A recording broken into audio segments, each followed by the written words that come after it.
It's the Morning Sports Report. Guy Junker, Ken Laird, all brought to you by Miranda Homes. More home for less money. Find your new home at mirandahomes.com. The replacement refs, Guy, boy, have they continued to be a topic through 3 weeks of National Football League play, coming to its culmination last night with what clearly was a total job of Green Bay win. Should have been a Packers win last night. A controversial ending, and they give Seattle the completed pass in the end zone. Should have been an interception. Where does this go from here, and whose fault is this, Guy? Well, first of all, I think my thought was, can you get any more in the spotlight than the last play of a game on Monday Night Football? Playoffs or Super Bowl. And the thought crossed my mind, if this isn't straightened out, could you see these clowns refereeing the Super Bowl this year?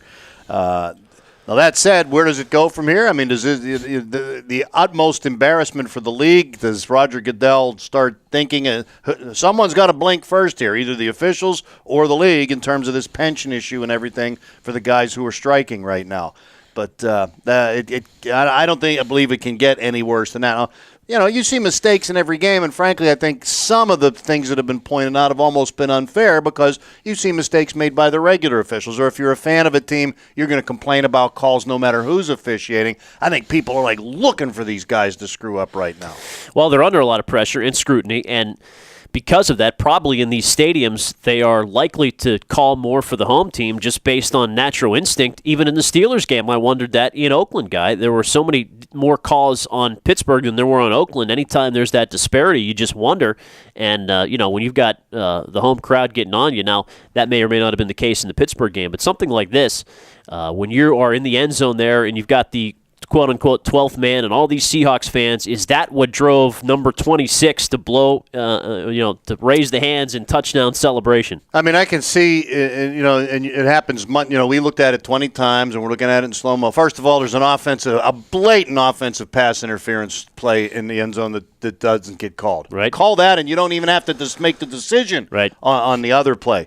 Secondly, If the regular officials are working, you and I were talking about this before we came on the air. We've seen it already with guys under the uprights on a field goal. They look at one and they look at each other. What are you calling? And then they both go good or they both go no good. They're standing right next to each other. For one split second, they could look at each other and decide. But it was classic. I mean, the minute it happened, I said to my buddy I was watching the game with, I said, that picture will be everywhere. One guy going touchdown and the other guy signaling for the touchback on the interception. So that's inexperience there. The judgment part of the call, regular referees or officials could have ruled simultaneous there. And you have to slow it down and watch it. You see that Jennings clearly has possession first, which takes away. You can't come in. It can't become simultaneous. Either both guys catch it at the same time or one guy catches it first, and then you can do anything you want afterwards, and it's no good. Well, on top of that, they rule it's a simultaneous catch from the guy who calls it a touchdown, therefore making the play unreviewable, even though they reviewed it for 10 minutes. Which I didn't know until I came in today, and you told me that simultaneous catch is not a reviewable play. So did they review it for 10 minutes and decide we can't overturn this? It's in the rule. Maybe they looked up the rule.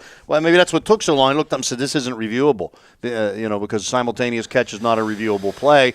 I heard you ask the question, should they be allowed to award this win to Green Bay after the fact, by committee, by board meeting? To that, I say, even though I think they got jobbed, absolutely not. When you leave the stadium, the final score has got to be the final score. And even if Green Bay got, in my opinion, could have iced the game on that interception earlier, and they let the ball stay in Seattle's hands on a roughing the quarterback call that I thought was a horrible call. It was a horrible call. And that's why, Guy. So I'd love to be listening to a talk show in Green Bay, Wisconsin this morning. Those people got to be going nuts. I mean, it's so over the top. It's laughable to the point. I had to question whether one of these refs has money on the game, had money on the Seahawks. They're up to $250 million swing in one play. But it was not just one call. The same guy, number 26, called the phony pass interference on Sam Shields a couple of plays before that, plus the pass interference that was called, which was terrible. That should have ended the game. We've seen referee betting scandals in the NBA. These guys know their jobs are short-lived in the NFL. They'll never get this kind of money again. Is it really that far-fetched to think somebody may have a little stake in this game? Wouldn't be that far-fetched if one of the regular officials had something at stake. If we've seen it happen in the NBA. That's what it's come to. This is the integrity of the game at stake now when you have people openly questioning this. I'll say this, though. the Packers come back out on the field for the extra point, why not at least try to block it? Maybe you pick it up and return it. They had to use like one of the kicking balls, one of the big fat balls. There's something it just, what a mockery. The only good part of it, I guess, was that Pittsburgh's own Mike McCarthy, classy as could be. Yeah, he was. As, true Western PA pride there. Absolutely. Could have taken the low road and went the high road. Ask me about anything about the game. I'm not going to talk about the officials. Meanwhile, Pete Carroll was more willing to talk about this. He was effusive. Oh, of course. I wish he would have talked more about Reggie Bush's house that Southern Cal bought for his parents. I would have liked to have heard that story.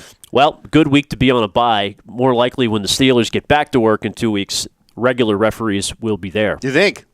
Well, probably not, but actually, we'll see. Guy Junker, Ken Laird, Morning Pittsburgh Sports Report by Miranda Homes.